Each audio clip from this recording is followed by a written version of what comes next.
একটা গ্রামে পিন্টু আর মিন্টু নামে দুই যুবক বাস করত। তারা দুজনেই বেকার। দিন মজুরে কাজ ছাড়া গ্রামে আর কোনো কাজই তারা দেখছে না। এইদিকে নববিবাহিতা স্ত্রী নিয়ে দুজনেই একই রকম পারিবারিক অবস্থা। ভিন্ন মানসিকতা হলেও দুজনের একটাই সাধারণ সমস্যা, আর সেটা হলো কী করে টাকা রোজগার করা যায়। এই সব ভাবতে ভাবতে মিন্টুর মাথায় একটা বুদ্ধি খেলে গেল। সে মিন্টুকে বলল, দুজনে মিলে যদি একটা করে গাভী কেনা যায় তাহলে কেমন হবে। গাভীর দুধ বিক্রি করে কিছু টাকা পাওয়া যাবে, আর গাভীর বাচ্চাও হবে। ফলে গাভীর সংখ্যা বাড়তে থাকবে, দুধও বেশি বেশি হবে। আর এভাবেই দুজনে একদিন অনেক টাকার মালিক হয়ে যাব। গাভীর সংখ্যা যখন বাড়বে তখন অনেক লোক রাখবো দেখাশোনার জন্য। ফলে কিছু মানুষের কর্মস্থাপনাও হবে। এভাবে দুজনে একদিন ধনী হয়ে উঠব। এভাবে পিন্টু আর ভাবনার কথা মিন্টুকে জানায়। এই প্রস্তাবটি মিন্টুর খুব ভালো লাগে। সে প্রস্তাবে রাজি হয়ে যায়।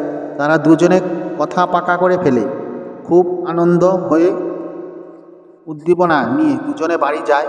দুজনে তাদের এই উদ্যোগের কথা তাদের স্ত্রীকে জানায়। পিন্টু স্ত্রী সব শুনে খুব আনন্দের সঙ্গে তার গয়না খুলে স্বামীর হাতে দিয়ে বলল, খুব ভালো পরিকল্পনা।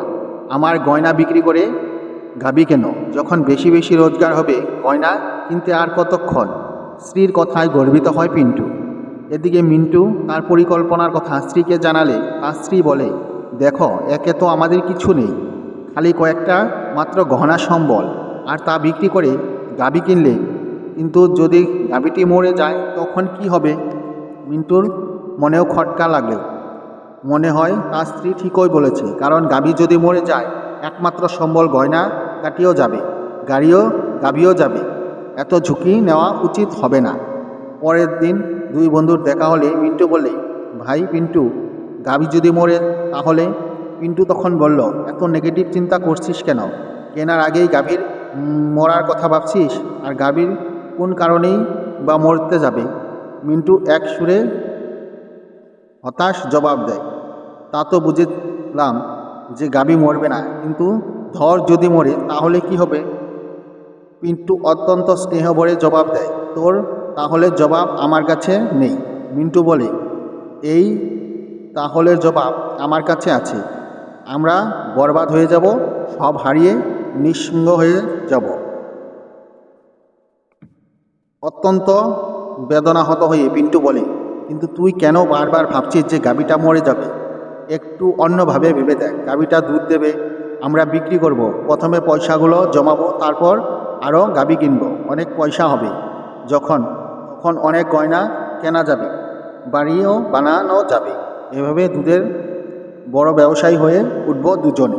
কিন্তু মিন্টু ওই একই বুলি, এক জিকির, ব্যবসা, টাকা, বাড়ি গাড়ি গয়না সব হবে তখনই যখন গাভীটা বেঁচে থাকবে।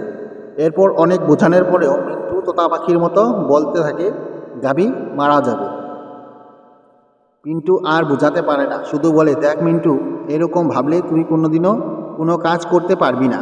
এই ধরনের ভাবনা ঠিক নয়, কারণ তুই আগে অন্ধকার দিকটাই দেখছিস। এইভাবে দুই বন্ধুর তর্কের পর কয়েকদিন গেল।